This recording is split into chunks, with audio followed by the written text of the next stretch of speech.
Hi guys, it's Han here. We've been watching Grand Highlander a lot lately. So today we're going to see what's changed in the 2024 Toyota Highlander. Thanks for Jay's help. Buy Toyota from Jay.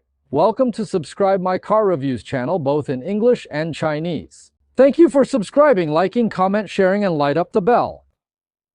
In recent years, there has been a boom in SUVs. The Toyota family currently has a strong lineup of SUV products in the US market. From small to large, the smallest is the Corolla Cross. In the compact class, Toyota's RAV4 is the sales champion of narrow passenger autos in the US market. In the large 5-seat of mid-sized SUV market, there was the Venza. The brand new Crown SUV for 2025 is about to land in the US market. There is the Toyota Highlander, which focuses on the smaller 3-row mid-size SUV market. There is the mid-size SUV 4Runner, which focuses on off-road performance, and the upcoming Land Cruiser LC250 model. There is also the Toyota Grand Highlander, which we have talked about a lot before, focusing on large-sized 3-row of medium-sized SUVs. In terms of sales, the number one model is definitely the RAV4, which is the top sale of family. Toyota's Highlander is also the family's sales backbone. After the Grand Highlander was launched, it can be seen that the sales of Highlander seem to have been affected to a certain extent. We don't know if the product combination of Highlander and Grand Highlander can achieve the effect of 1 + 1 greater than 2 after the auto market becomes normal.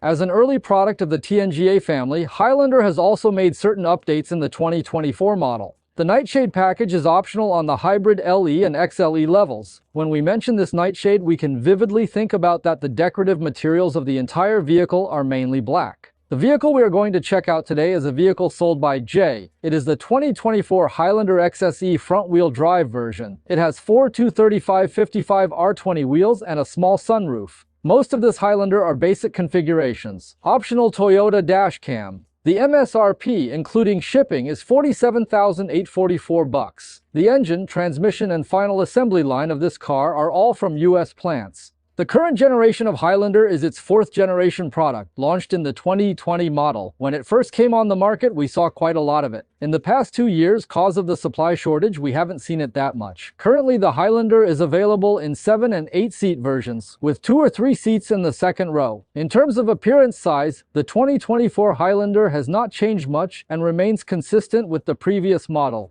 Minimum ground clearance is 8 inches. Since the release of the Grand Highlander, we can see that these two products focus on the two size extremes of mid-sized 3-row SUVs. The Highlander was previously a slightly smaller model among models of this size and class. This time, Grand Highlander came out. The two brothers, one big and one small, are taking over the world. In terms of curb weight, this Highlander looked relatively heavy before. Now, compared with these new mid-sized SUVs that have emerged, Highlander's weight cannot be considered heavy. The suspension is a McPherson strut front and multi-link rear. Highlander products currently have 2 sets of powertrains in the US market. One gasoline engine is a 2.4-liter turbocharged engine. The other is a 2.5-liter hybrid system. The gasoline product is equipped with a 17.9-gallon or 67.8-liter fuel tank. The number of hybrid product is 17.1-gallon or 64.7-liter. The MSRP, excluding shipping fee, of the 2024 model has been slightly increased. Overall, the exterior styling of the 2024 model feels much the same as before, except for the nightshade package. The exterior styling of this XSE trim is actually generally consistent with its other trims. It's just that it looks more exaggerated in its outer accessories. Aesthetics is a matter of opinion. It's just that this XSE trim gives me the feeling that Highlander's designers designed this vehicle more or less for the sake of sport. It's just that the design is different from other trims of Highlander. The design of each external accessory appears more deliberate and exaggerated. To put it bluntly, I feel that it feels nondescript.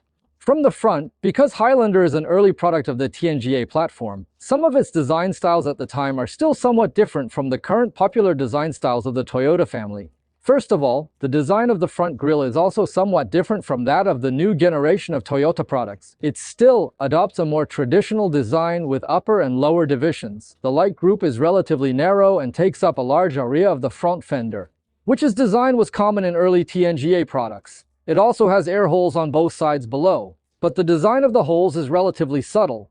There are only 3 holes as big as USB ports on each side. The shape below appears more complex. It has fog lights. From the side, the 2024 Highlander is no different from the previous model. The sides of this XSE trim only have some color differences, and the external accessories are not much different. From the overall shape, we can see that Highlander's design is relatively rounded. Whether it is the overall shape or the processing of details, the lines are not very stiff. Compared with its younger brother in age and its older brother in size, the Grand Highlander, it still looks a lot softer. It's not like the current works of the North American team with teeth and claws, straight edges. As you can see, the color scheme of this XSE is a very typical black and white combination. The color scheme with relatively large color contrast was more popular in the previous period. The main body is white, and most of the embellishments are black, including gloss black and black plastic. There are just a few hints of chrome around the lower part of the vehicle. Open up the door. We can see that the black color of the A-pillar is made of stickers. The opening angles of the four doors are not exaggerated. Compared with the new Grand Highlander, the width of the rear door is relatively well proportioned and not as wide as it is exaggerated. All four windows at this level use single-layer glass. Not any double-layer glass is used. Using my height as a reference, I don't need to use any pedals to get in and out of this car, and I don't have any inelegant posture. At this level, only the two front doors have touch unlocking and locking functions, while the rear doors do not. There are 18-inch and 20-inch wheels in the Highlander series. This vehicle uses 20-inch wheels. The braking systems of all Highlander models, including gasoline and hybrid versions, are the same. The front uses a 13.3-inch diameter ventilated disc, and the rear row uses a 13.3-inch diameter solid disc. The rear is no different from the previous Highlander. The overall shape and detail processing are the same as before. It's just that in order to appear more sporty, this XSE version is designed to be consistent with its front and sides, which are more exaggerated. The external accessories are used more deliberately. There is an exaggerated spoiler at the top, both in size and shape, and it integrates a high-mounted brake light. Below is the rear wiper. The rear windshield of this generation of Highlander cannot be opened up.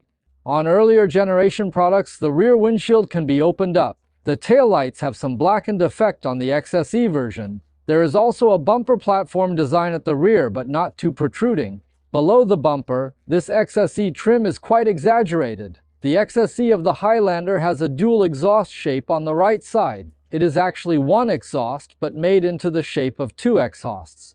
The keys of family.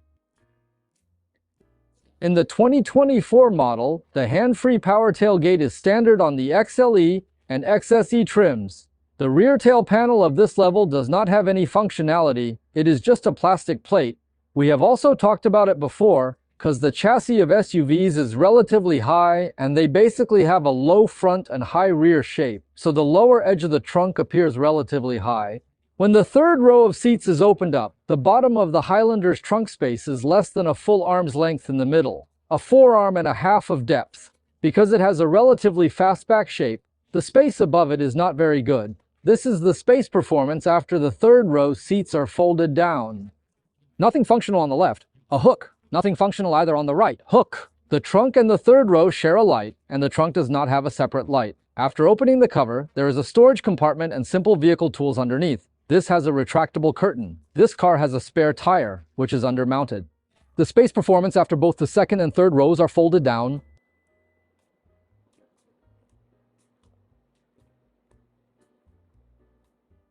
As an early product of the family's TNGA platform, it can be seen that the Highlander is somewhat different from the current Toyota family's latest design style and latest common parts. The central control and interior of the 24 models are not much different from before, and is roughly the same. You can also see that the configuration of this XSE version is moderate. All four windows have one-touch up and down functions. There are not too many buttons on the left side of the steering wheel, and a storage box underneath.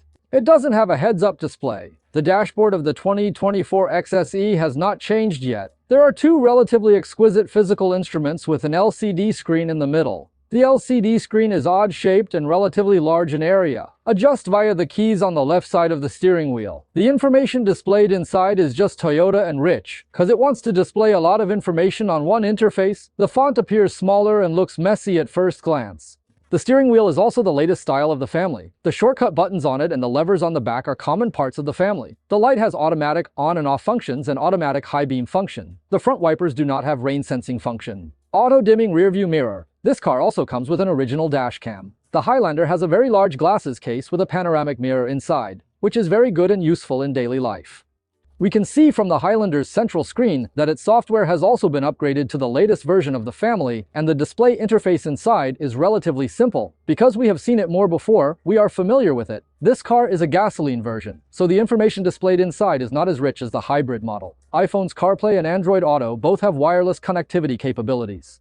This car does not have a panoramic views, only a reversing view, and the clarity of the view display is average. As you can see on the XSE version, it only has the heating function for the two front seats, with no ventilation function. The whole car air conditioning is a 3-zone air conditioning.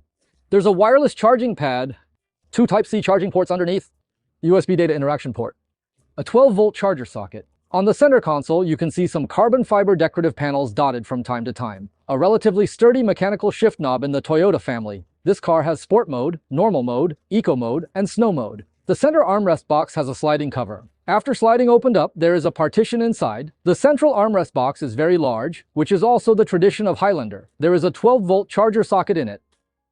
After sitting in, I feel that this 24 model XSE version of Highlander is not much different from the previous version or other trims. Sitting inside, you can feel that it is still mainly comfortable. The front seats also give you a very typical Toyota feel. The filling material is moderately soft and hard. Each part can give you a moderate package and support, but everything is just right. Toyota cannot provide you luxury feeling at this price.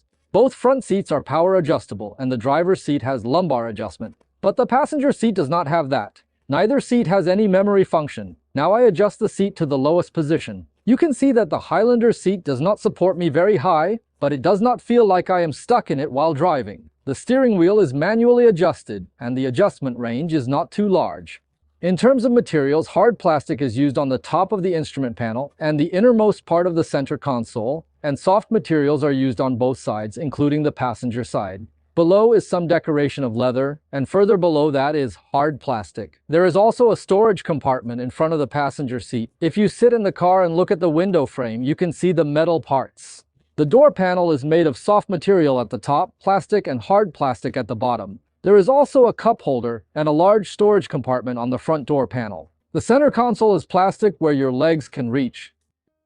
The second row of the 24 model Highlander feels no different from the previous model, and it still has the familiar Toyota flavor. The second row has a heightening effect, and the line of sight of the second row is higher than that of the first row. The second row seats are also the same as before. Of course, now it seems that the second row of the Highlander, Grand Highlander, and TX are all common parts, including the adjustment methods. You can see that they are all consistent. I feel very comfortable in the second row of seats, and I even feel that the second row of seats is more comfortable than the first row of seats. The second row seats feel very thick and soft. You can see that the backrest is also very thick. There is an armrest on one side of the second row of seats. The height of the armrest cannot be adjusted. Foremost seat, all the way back slightly forward. The max elevation angle. Air conditioner adjusted by zone. There are 2 Type-C charger sockets below. The bulge in the central floor is not too high. The 2 air conditioning outlets are uniquely placed right above the head. Curtains of the second row. The materials used in the second row door panels are somewhat disappointing for this price. Except for a bit of leather around the armrest, the door panels of the second row are all hard plastic, including the top, middle, and bottom. There is a storage compartment on the door with some shapes designed in cup holders. This version has 2 seats in the second row, and the middle aisle is also designed with 2 cup holders and a storage compartment. After climbing in, you can see that the third row of the Highlander can only be used for adults' emergencies. It is really uncomfortable to sit as an adult. Now, if I straighten my back, my head will hit this beam. My legs can come in, but the seat cushion of this seat is too flat, low and short, and it basically cannot give good support to my legs. Sitting here is basically equivalent to squatting here. 2 cup holders on the left and right. There is an air conditioning vent directly in front of the head. There's a light in the back. In summary, this is a quick tour video of this 2024 XSE trim of Highlander. In terms of dynamic experience, the 2024 Highlander still maintains its advantages of being easy to use, easy to drive, and comfortable. When this generation of Highlander model first came out, it was also equipped with a 3.5-liter V6 engine. In the previous year's facelift, Toyota replaced the 3.5-liter V6 oil engine with a 2.4-liter turbocharged engine. Frankly speaking, there are still some differences. Although the 2.4T engine may not be inferior to the previous 3.5-liter V6 engine in terms of parameters, the 2.4T engine is still a little worse in terms of low-speed response. After all, when the turbine is not involved in the work, its 2.4-liter pure self-priming stage is still a bit thin, and you can feel that the overall running smoothness of the engine is not as good as that of the 3.5-liter V6 engine. This is not as good as the Grand Highlander, which uses a 2.4T engine in the beginning, so we have no comparison. But we have compared on Highlander. There is indeed a difference between the 3.5-liter V6 and the 2.4T Highlander. Maybe Toyota wants to promote its 2.5-liter hybrid system in the Highlander model. Overall, looking at the 2024 Highlander, although this XSE version has a cool exterior design, it still feels comfortable to drive and sit on. The difference between it and the Grand Highlander is that the space of the Grand Highlander is better than Highlander. Although the third row seats of both cars are not suitable for adults to sit for long periods of time, the Grand Highlander's third row is a little bit more comfortable for adults to sit in than this car. Compared with the Grand Highlander, if both equipped with a 2.4T engine and the powertrain is the same, the Highlander's body is smaller, its body weight is lighter, and its power will be relatively better than that of the Grand Highlander. But there are still many six-cylinder models to choose from in this segment of the US market. Again, buy what you like. Don't control it. Don't be shy. Thanks for watching the video.